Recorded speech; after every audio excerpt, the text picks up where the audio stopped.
Custo de vida, emprego e desemprego, cesta básica, tarifas públicas, salário mínimo. Agora, na Brasil Atual, a análise do DIEESE. Em janeiro de 2022, cerca de 35% dos reajustes salariais analisados pelo DIEESE alcançaram aumentos reais. 23% tiveram resultados iguais à inflação e cerca de 42% ficaram abaixo do valor necessário para a recomposição do poder de compra dos trabalhadores. Os dados foram levantados no Ministério do Trabalho e Previdência e tomam como referência a inflação do Índice Nacional de Preços ao Consumidor do IBGE. Para analisar esses dados, nós vamos conversar agora com o supervisor dos sistemas de acompanhamento de informações sindicais, Luiz Augusto Ribeiro. Bom dia, Luiz, tudo bem? Bom dia, Rodrigo, tudo bem? Luiz, oi, o senhor ia falar? Não, pode. Pode seguir? Não iria, pode falar. Desculpa, Rodrigo. Sem problema. O resultado de janeiro é significativamente melhor que os ocorridos em todo o ano passado em relação ao percentual de reajustes acima da inflação. Porém, também houve um crescimento no percentual de reajustes que ficou abaixo da inflação, sendo o pior resultado dos últimos 5 meses.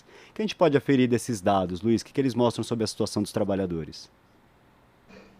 Então, Rodrigo, os dados, eles mostram uma situação de ainda, uma situação, digamos assim, delicada, uma certa fragilidade, né? Porque se por um lado, como você bem apontou, né? Se por um lado aumentou o percentual daquelas negociações que conseguiram aumento real, também aumentou e dos que ficaram abaixo, né? E esse é um percentual expressivo, né? 42% de negociações com reajustes abaixo da inflação. Na prática, nós estamos na mesma toada do ano passado, né? De um grande vulto de negociações não conseguem repor a inflação, e isso a gente atribui em grande parte a dois fatores, né? O fator da inflação, que continua em patamares elevados, né? Tá acima da casa dos 10%, e a questão da atividade econômica, que a economia está patinando há muito tempo, ela não tem crescimento consistente, não há sinais de que retomada da economia. E esses dois fatores em si, eles contribuem muito para esse resultado, digamos assim, negativo, né, da negociação coletiva, embora a gente observe que quase 35% das negociações tiveram um aumento real em janeiro. A variação real média dos reajustes salariais, inclusive, tem sido negativa pelo menos há 15 meses, né? Tendo a de janeiro ficado em menos 0,6%, com uma perda acumulada em 12 meses de 10,6%. Como que isso impacta a vida dos trabalhadores nesse cenário de inflação alta que a gente está vivendo? Olha, é um quadro muito complicado, né? Mesmo as categorias que conseguiram aumento real, e nós estudamos, por exemplo, janeiro, e a gente observou que as categorias que tiveram aumento real conseguiram aumento real de aproximadamente 1% ou até 1%, né? Pouquíssimas conseguiram ganhos acima de 1%. Para essas categorias, mesmo para essas categorias que conseguiram reajustes acima da inflação, quando a gente leva em conta um patamar inflacionário de 10%, esse ganho é logo corroído, né? Em 2 meses ele já é comido pela inflação, a inflação futura, né? E vai gerar em torno de perdas, né? Quer dizer, a inflação nesse patamar é extremamente nociva até para quem tem conseguido aumento real. E como você bem observou, se a gente olha na média as categorias não estão conseguindo aumento real, tá ali abaixo do INPC, e em janeiro foi em menos 0,6%, ou seja, essas categorias chegam na média 0,6% abaixo do INPC, né? É um dado complicado para o conjunto dos trabalhadores. Luiz, os dados por setor mostram que os trabalhadores da indústria detêm o maior percentual de reajustes acima da inflação. Já o setor de serviços tem a pior taxa de reajustes abaixo da inflação. O setor de serviços tem uma baixa taxa de sindicalização em relação à indústria. O que isso mostra sobre a importância de organização dos trabalhadores, a importância dos sindicatos? Sim, como a conjuntura é ruim, né, a tendência, se não houver algum contraponto, né, dos trabalhadores, é que os resultados sejam ruins, né? Como a indústria está conseguindo bons resultados, a gente acredita e a gente atribui isso ao poder de mobilização dessas categorias, né? O poder de organização sindical que consegue, mesmo numa conjuntura ruim, conseguir bons reajustes, né?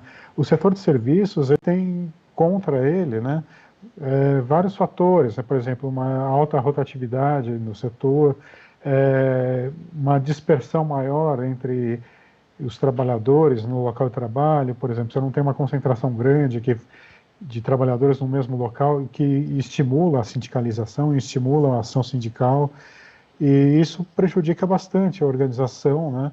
Não que não existam entidades sindicais muito bem organizadas e categorias organizadas no setor de serviços, mas para parte do setor de serviços, essa capacidade de organização e mobilização é muito prejudicada, dado algumas características da relação de emprego nesse setor, né? Emprego muito precário, emprego muito com grande presença de trabalho informal ou com alta rotatividade, isso tudo prejudica.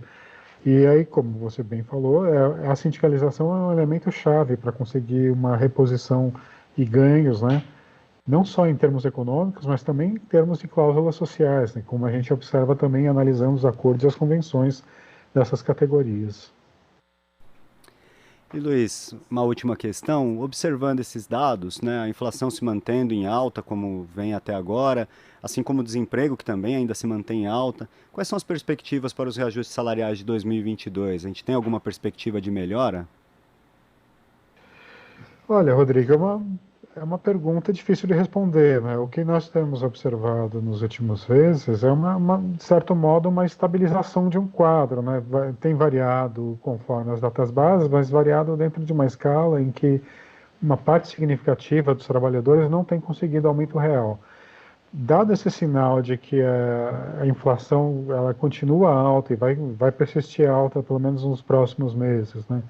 E a economia não dá sinais de recuperação, a gente pode acreditar em talvez uma manutenção desse quadro, mas como a gente estava falando, né, tudo pode ser revertido pela mobilização sindical, né?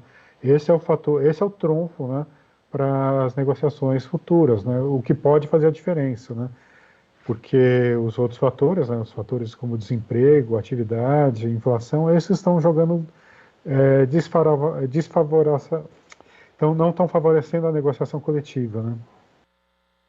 Pois é, e vale lembrar, né, Luiz, que esse cenário que a gente está tendo, né, inflação alta, desemprego, desvalorização dos ganhos e esses salários que não conseguem acompanhar, os reajustes salariais não conseguem acompanhar a inflação, depois da reforma trabalhista que dizia que ia gerar emprego, que ia aumentar o ganho do trabalhador, e isso não aconteceu, né? É bom lembrar que a reforma foi um grande engodo, uma grande mentira, e que ela não trouxe nenhum ganho para os trabalhadores.